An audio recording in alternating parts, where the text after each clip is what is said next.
Hi, I'm Stefan Imler, a research scientist working with NASA's Swift satellite at Goddard Space Flight Center in Greenbelt, Maryland.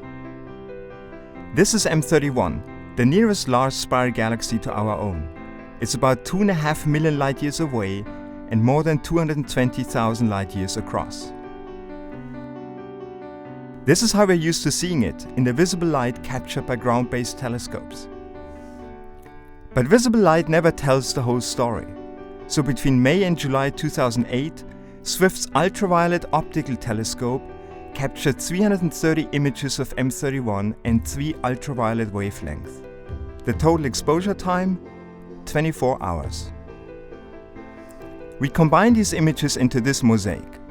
It's the most detailed view of M31 in the ultraviolet to date. The first thing you notice is the striking difference between the galaxy's central bulge and its spiral arms. The bulge is smoother and redder because it's full of older and cooler stars. Very few new stars form here, because most of the materials needed to make them have been depleted. In contrast, M31's spiral arms sparkle with dense clusters of hot young blue stars.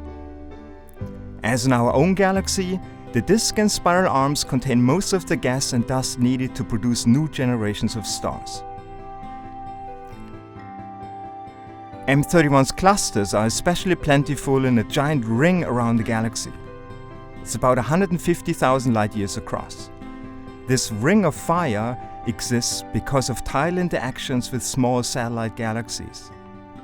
Speaking of which, this is M32, one of many dwarf galaxies orbiting M31. These galaxies are usually not very bright in the ultraviolet because they lack young stars. But M32's core is so bright in the UV because it likely contains many blue and old stars. The Swift mosaic reveals some 20,000 UV sources. It's important to study star formation processes in nearby galaxies so we can understand what we're seeing in distant galaxies.